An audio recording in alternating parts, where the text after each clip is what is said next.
The Honor 400 Lite is one of Honor's newest mid-range smartphones, with a price of €300, and this price will get you a great body to display ratio, lots of features, and an actual decent camera performance. But before we get into all of those details, let's start with the unboxing. So similar to many other smartphone brands, there aren't too many things included in the box. Of course, you will get the Honor 400 Lite, and I have it in gray, but you can also grab it in the colors of turquoise and black. Further down, you will get a SIM pin, some paper stuff, and the warranty card, and a USB Type-A to USB Type-C charging cable. And that's it. No charging brick and also no case. Alright, up to the specs and the design. Right here we have a normal size smartphone with a lens of 16.1 centimeters and a display size of 6.7 inches. Although we have a €300 smartphone, we still only get a plastic frame with a matte finish. This phone is just IP65 dust tight and water resistant, which isn't the best, but good enough for some spray rain and stuff like that. Now the backside of the 400 Lite looks great. You have a matte design with your dual camera setup in the top corner. Like with most cameras, these sit on top of a square element, which at least doesn't stick out as much. But once again, like with most smartphones, this one right here will still wiggle around if you put it flat on the table. So like I mentioned, we have a 6.7 inch AMOLED display with a screen to body ratio of 90%, which is great. The bezels all around the phone look pretty much similar, and just the one on the bottom is a little bit thicker, but you don't really notice the difference. We got a 120Hz display with 3 different modes. Either 120Hz mode, you can trim it down to 60Hz, or leave it in the dynamic mode, which is a mix of both.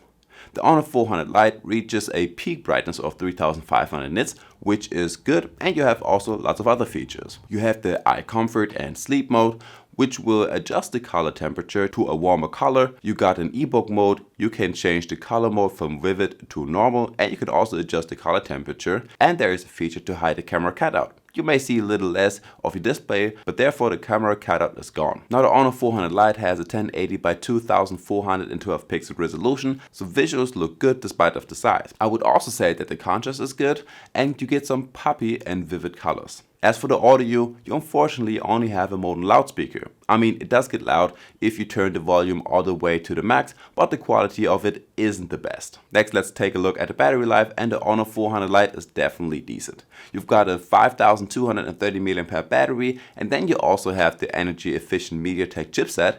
And if you're not a heavy user and don't play too much or have hours of video chat action, this phone will easily last a full day with about 15% left at the end of the day. But if you play games for a few hours and just use it a little bit more than the average person, this phone will only last a day. Also, this phone comes with 35 watts wired charging, which definitely takes a few minutes to fully charge, and there's also no wireless charging option on here. When it comes to the features, you definitely get a few things. Of course, you get quite a few AI features like the circle to search feature. Just long press the bar on the bottom of the display and circle any object on the screen to do a Google search. By long pressing the bar, you can also translate texts, and you can also search for songs. Then there is the AI camera button. Just press it once to quickly open up the camera and a second time to take a picture or video. Of course, there are also some normal features like you get some gestures. You can swipe on your display to take a screenshot, double press your buttons to turn on and off the torch, or you can double knuckle the display to start a screen recording. You have multi-windows, a one-handed mode, and you can even adjust the status bar. This phone also has an always in display mode with different styles, but it is actually not always on since you at least have to tap the screen once. You have an under display fingerprint sensor, which works just fine in my opinion, and it doesn't have the quickest response time, but it definitely gets the job done. And then you also have a face detection, and this one works just as good. You can grab this phone with 256 gigs of internal storage, and about 21 gigs are already used up by the system, and unfortunately the storage isn't expandable via microSD card. So let's talk a little bit about the performance and the gaming. And the Honor 400 Lite runs on the MediaTek Dimensity 7025 Ultra, backed up by 8 gigs of RAM, and on your day-to-day usage it is doing a okayish job.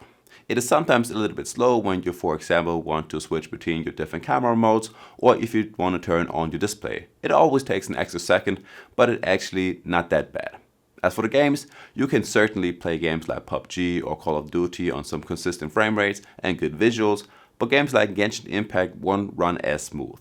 On such games, you will get some stuttering here and there and also some frame rate drops when a lot happens at the same time. I would also suggest using the game mode on your game manager as you get a better performance like this. Over here you will also find some features like the D&D mode, brightness settings, and you can also open up different apps in a floating window. So let's finish things up with the camera. And as I already mentioned, you have a dual camera setup with a 108 megapixel camera, but no optical image stabilization and a 5 megapixel ultra wide angle camera. Now on the front you have a 60 megapixel camera, and overall you can only shoot videos in 1080p and 30 fps. You do get a few camera modes like a night and a portrait mode, which even has a 2 and 3x zoom option. There's a pro mode and a few more like slow-mo, time-lapse and so on. By the way, the camera button is also very useful since you can zoom in and out with it by just swiping your finger across it. It can also be used as a camera shutter, and in the settings you can further adjust this one, like you can take burst shots. Now your daytime pictures come out quite good. You have nice poppy colors which are not oversaturated. The detail and sharpness level is good too, and pictures only look not as good if there's too much sun. Some of my selfie pictures really didn't look too great, but otherwise your selfie and portrait shots will look pretty good. Your skin tone looks natural and you get a great separation between the object and the background. Now overall you have a max zoom of 10x, but I would suggest sticking to the 2 or 3x zoom for the best results. And guys, there we have it. So I guess I will see you in the next one. Peace.